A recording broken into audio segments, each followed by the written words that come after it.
morning, everyone. I just came back from confessions at the cathedral. It's the 13th of, the 11th of this month of December, on our way to Christmas, almost up to Gaudete Sunday.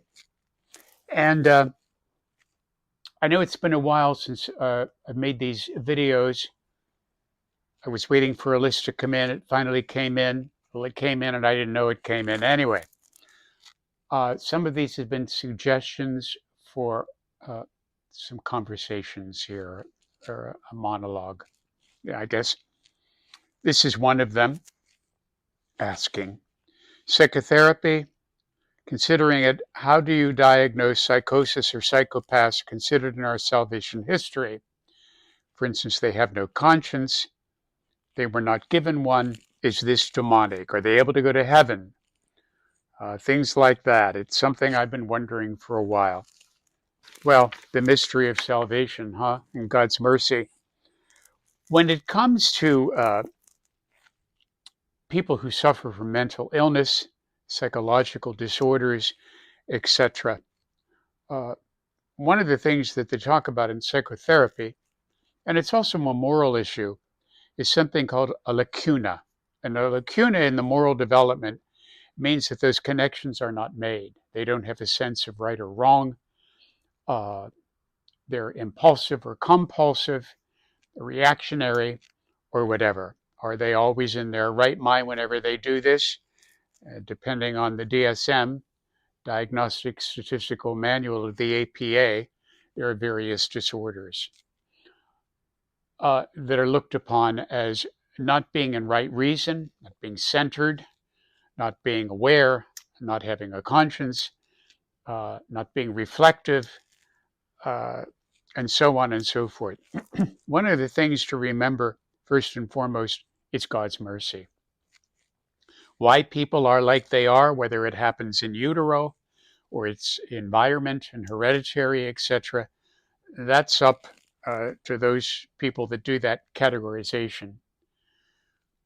One of the things I think that has to be considered is in God's mercy, that unfathomable mercy that's talked about in the Divine Mercy of St. Faustina Kowalska, is how important for us to continue to pray for people who not only suffer from some disorders and consequently are capable of a lot of abuse and destruction, heartbreak, because of a place that they're coming from, which is vacuous. Again, it doesn't make the connections to what is right and wrong, a moral disorder, a moral ignorance. I would suggest to marry, if you will, psychology and theology, spirituality. It's done very well in a particular book that I came across. It was published, I think, last year. It was called Demonic Foes. I don't know if you can, looks backward on my camera, but it's by Richard Gallagher, who is an MD. It says Demonic Foes. It's not very long, as you can see. And the subtitle is My 25 Years as a Psychiatrist Investigating Possessions, Diabolic Attacks, and the Paranormal. This fellow started out investigating psychological disorders, etc. Because of certain categories, they were particularly destructive, even bizarre, consequently. He was invited to be in consult of people who were hoping for an exorcism. Now, for that to be professionally done with the sanctions of the church and the local bishop, there must be some sort of investigation of their psychological, physical, mental situation. So one goes through a battery of tests or is seen by a specialist to see what is going on with them. And various treatments might be tried, sometimes not. History is given, whatever, before the psychologist, therapist might say they can't find anything, or medicine hasn't helped, or it's a mystery to them. Some of them, of course, might not be in favor at all of deliverance or exorcism for the sake of Well, they don't believe.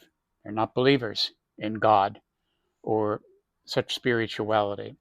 Others do, and so may sanction such an experience. But again, a lot of times because of that hole in the moral development, if nature abhors a vacuum, the supernatural life certainly does too.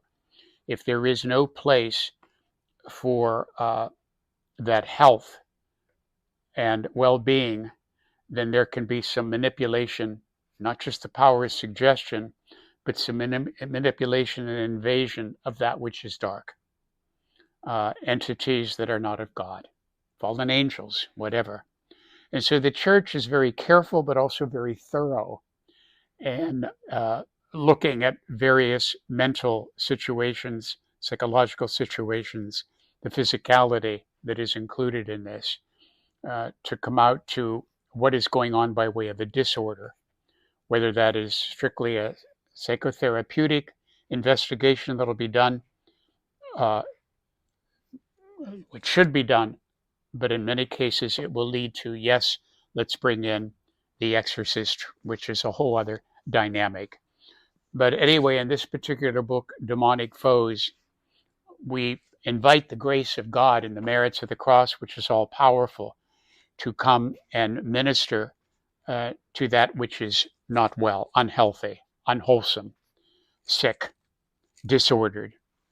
And pray to God, by the way, that the will, which because of the lacuna may not be in place, the freedom of will, we offer them up to the mercy of God and praying that the merits of the body of Christ, the church, and praying at Holy Mass, the prayers, sacrifices, and penance that we do may be instrumental in healing and in resolving such situations, freedom from that which is demonic, if that's the situation, but especially praying the uh, chaplet of the Divine Mercy, which is so powerful according to the diary of St. Faustina Kowalska.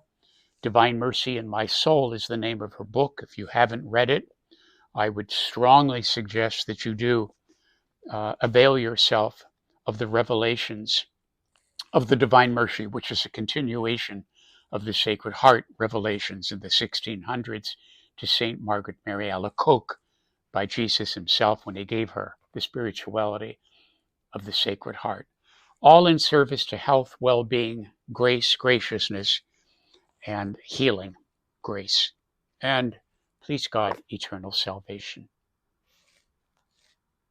So that's that. God bless you.